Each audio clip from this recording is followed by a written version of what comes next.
नमस्कार. मुक्ताज क्रिएशन चॅनलवर पुन्हा एकदा नव्याने आपले अगदी मनापासून खूप खूप स्वागत. आजच्या या व्हिडिओमध्ये आपण पाहणार आहोत आरीवर्क डिझाईन आयडिया 8 आणि त्यासाठी आपण घेतलेले आहे शुगर बीड्स, 2 प्रकारचे कुंदन घेतलेले आहे, पिंक सिल्क थ्रेड घेतलेला आहे, तर 2 निडल 7 नंबरची निडल आणि 1 तार निडल घेतलेली आहे. त्याचबरोबर 423 नंबरची जर घेतलेला आहे आणि एक जरी थ्रेड आहे की आपण जरदोजी वर्कसाठी किंवा मणी लावण्यासाठी वापरतो. तर पहा यामध्ये ही जर घेतलेली आहे. ही जर 423 नंबरची जर आहे. मला मार्केटमध्ये ही जर मिळाली म्हणून मी ही जर घेतलेली आहे. तर तुम्हाला जी मार्केटमध्ये मिळेल ती तुम्ही घेऊ शकता. 423 नंबरची जर आहे ही आरीवर्क डिझाईन करण्यासाठी एक लाईन ड्रॉ करायची आहे. याप्रमाणे मी ही 10 सेंटीमीटर लांबीची लाईन घेतलेली आहे. तर तुम्ही ही केवढीही घेऊ शकता. सध्या मी तुम्हाला एक बॉर्डर तयार करून दाखवणार आहे. तर त्यासाठी ही 10 सेंटीमीटर लांबीची जर लाईन घेतलेली आहे. आणि ही बॉर्डर करण्यासाठी 2 तार निडलची सुद्धा आवश्यकता आहे. मी ती सुरुवातीला मेन्शन केलेली नाही आहे. सिल्क थ्रेडनी वर्क करायची वेळेस लागते. ही एक बॉर्डर डिझाईन तयार करायची आहे. तर त्यासाठी ही बॉर्डर करण्यासाठी आउटलाईन घ्यायची आहेत. तर याप्रमाणे चेन स्टिचचे आउटलाईन घेत आहे आणि ही आउटलाईन आपण ट्रिपल चेन स्टिचनी करणार आहोत. तर ट्रिपल चेन स्टिच कसं करायचं हे तुम्हाला माहीतच असेल आणि माहीत नसेल तर तुम्ही इथे पाहू शकता. बघा याप्रमाणे ही एक लाईन करून पूर्ण झालेली आहे. तुम्ही इथे गाठ न देता सुद्धा दुसरी लाईन सुरू करू शकतात. मी इथे गाठ दिलेली आहे. तर बघा आपण दुसरी लाईन सुरू करायच्या वेळेस त्यातील प्रत्येक चेन स्टिच हा आधीच्या चेन स्टिच एवढाच आला पाहिजे. बघा बरोबर लेंथ आहे ती सेम आली पाहिजे. आपण नंतर जे लाईन घेणार आहोत चेन स्टिचची आणखी एक लाईन परत घेणार आहोत आपण तिसरी लाईनसुद्धा. तर ही तिसरी लाईनसुद्धा तिसऱ्या लाईनमधील चेन स्टिचेससुद्धा हे पहिल्या 2 लाईनसारखेच आले पाहिजेत. तर पहा याप्रमाणे ही चेन स्टिच घ्यायची आहे. अगदी सेम स्टिचेस घ्यायचे आहेत. तर बघा तुम्ही स्क्रीनवर पाहतच आहात. तर कुठेही फॅब्रिक गोळा न होता फॅब्रिकला रिंकल्स न पाडता आपल्याला चेन स्टिच घ्यायचे आहे. तर पहा इथे सुद्धा ही चेन स्टिच पूर्ण एक लाईन पूर्ण झालेली आहे. आपण इथेही गाठ नाही घेतली तरी चालते. डायरेक्ट म्हणजे आपण परत लगेच वरच्या साईडने आपण जिथे एंड केला त्या साईडने परत आपण दुसऱ्या लाईनला सुरुवात करू शकतो. पण मी इथे गाठ घेतलेली आहे. तर बघा ही सुद्धा आपण चेन स्टिच करत आहोत.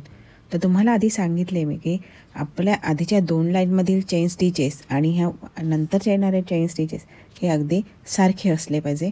मागे पुढे होता कामा नाही. मागे पुढे झाले तर मग त्याला फिनिशिंग येत नाही आणि वर्क दिसायला खराब दिसते.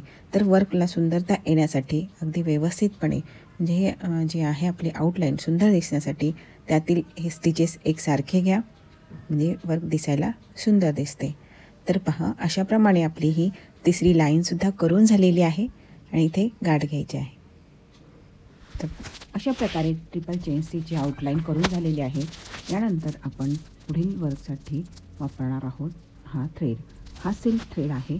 हा डबल घेणार आहे मी.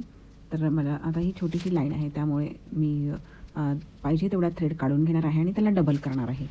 तर तुम्हाला जास्त प्रमाणात वर्क करायचे असेल तर त्यासाठी तुम्हाला 2 रीलची आवश्यकता आहे आणि नसेल तर 2 रील नसेल तर तुम्ही एक रील म्हणजे एक थ्रेड हा बॉबिनमध्ये भरून सुद्धा यूज करू शकतात किंवा एखाद्या दुसऱ्या रीलला गुंडाळून तुम्ही त्याचा डबल थ्रेड करून वर्क करू शकतात.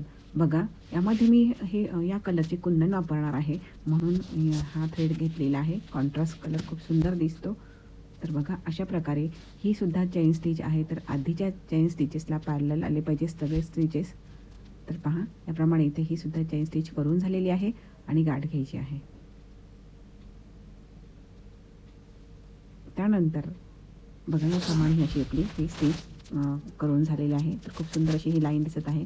अगदी ह्या नुसत्या लाईन्स आहे तरीसुद्धा खूप सुंदर दिसत आहे. त्यानंतर आपण इथे कुंदन लावणार आहे. 2 सेंटीमीटर अंतर घेतलेलं आहे मी बघा आधी सुरुवातीला. आणि हा जो आधी हे तुम्हाला कुंदन ठेवून दाखवते बघा याप्रमाणे हे कुंदन इथे लावणार आहे. कुंदन मोठे मोठे आहेत हे. तर त्याप्रमाणे हे सेट केलेलं आहे इथे आणि ते लावायचे आहे. तर ते मी आधी बाजूला करून घेते आणि इथे ग्लू लावून त्यावर हे कुंदन ठेवते. बघा याप्रमाणे हा छोटा कुंदन ठेवायचा आहे म्हणजे मध्ये आणि त्यानंतर हे 4 कुंदन ठेवायचे आहे या पद्धतीने. तर बघा या पद्धतीने आपण हे कुंदन इथे ग्लूच्या साहाय्याने चिटकून घ्यायचे आहे. व्यवस्थित सेट करायचं. आता हा एक कुंदनचा पॅटर्न करून झालेला आहे. आता दुसरा पॅटर्न करण्यासाठी बघा ह्या कुंदनपासून पिंक कलरच्या कुंदनपासून तर ह्या दुसऱ्या पिंक कलरच्या कुंदनपर्यंत आपल्याला 3.5 सेंटीमीटर अंतर घ्यायचे आहे आणि त्यानंतर याप्रमाणे हे येलो कुंदन लावायचे आहे. बघा हे आपण फॅब्रिक ग्लूच्या साह्याने लावत आहोत हे कुंदन. तर फॅब्रिक ग्लूने लावलेले कुंदन निघत नाहीत, अगदी पक्के बसतात. तर बघा याप्रमाणे हे 3.5 सेंटीमीटर अंतर आहे, तुम्ही पाहत आहात प्रमाणे 3.5. आणि परत आपण आता दुसरा पॅटर्न कुंदनचा पुन्हा दुसरा पॅटर्न करणार आहोत. तर त्या म्हणजे पिंक कुंदन जो आहे तिथून तर दुसऱ्या पिंक कुंदनपर्यंतचं अंतर हे 3.5 सेंटीमीटर घेतलेलं आहे. म्हणजे हे किती अंतरावर कसे चिटकावे हे तुम्हाला कळावे म्हणून मी हे तुम्हाला इथे सांगत आहे. तर बघा याप्रमाणे हे आपले कुंदन लावून झालेले आहे. यानंतर आपण इथे हे शुगर बीड्स वापरणार आहोत. आणि हा A1 जो थ्रेड आहे, जरी थ्रेड आहे, अगदी बारीक दोऱ्या म्हणजे थ्रेडसारखी जर असते ही, जी की आपण जरदोजी किंवा बीड्स लावण्यासाठी वापरतो बारीक. तर तुम्ही इथं पहा याप्रमाणे इथे मी हे दोन कुंदन दोन बीड्स घेतलेले आहे. 2 किंवा 3 बीड्स घेऊन सुद्धा तुम्ही ते याप्रमाणे इकडे लावू शकतात. ह्या कुंदनच्या बाहेरून मी ही आउटलाईन घेणार आहे या बीड्सची. तर तुम्ही पाहतच आहात व्हिडिओमध्ये 3 किंवा 2 किंवा 4 असे कुंदन जिथे तुम्हाला म्हणजे आपण जिथे व्यवस्थित कुंदन लागू शकतील ते म्हणजे वरती उचकणार नाही असे चांगल्या प्रकारे बसतील. याप्रमाणे जिथे जेवढ्या कुंदनची आवश्यकता आहे तेवढे कुंदन आपण थ्रेडमध्ये घेऊन लावायचे आहेत. तर पहा याप्रमाणे हे कुंदन लावायचे आहे. आणि आतील जो कुंदन आहे पिंक कुंदन त्याला पण एक या बीड्सची आउटलाईन घेतलेली आहे. तर तो व्हिडिओ मिस झालेला आहे. तर पाहता हा दुसऱ्या जो पॅटर्न आहे कुंदनचा त्याभोवतीसुद्धा याचप्रमाणे हे बीड्स लावायचे आहेत. आणि तिसरा पॅटर्न आहे त्याभोवतीसुद्धा याप्रमाणे हे आपल्याला बीड्स लावायचे आहे.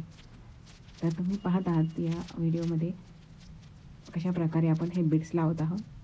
तर तुम्हाला म्हणजे तुम्हाला जमत नसेल 2-2, 3-3 तर तुम्ही एकसुद्धा बीड टाकू शकतात. एक बीड टाकूनसुद्धा ते कुंदन लावू शकतात. मी इथे निडलमध्ये जेवढे बसतील तेवढे बीड्स घेतलेले आहे आणि ते लावत आहे. तर तुम्हाला जसं जमेल तसे तुम्ही घेऊ शकता निडलमध्ये आणि लावू शकता. तुम्ही बिगिनर्स असाल तर तुम्ही एक कुंदन घेऊन हे काम करू शकता. तर बघा याप्रमाणे आपण दुसऱ्या जो सेंटरचा कुंदन आहे त्यालासुद्धा हे बीड्स लावून घेतलेले आहे त्यावरतीसुद्धा. त्यानंतर आपण या तिसऱ्या पॅटर्नलासुद्धा याच प्रकारे हे कुंदन लावून घेणार आहोत, बीड्स लावून घेणार आहोत.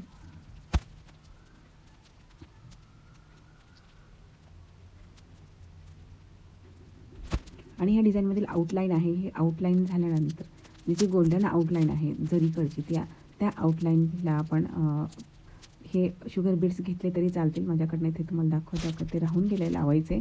एक शुगर बीड्सची लाईन घेतली तरी चालेल, तरी आपले हे वर्क सुंदर दिसेल.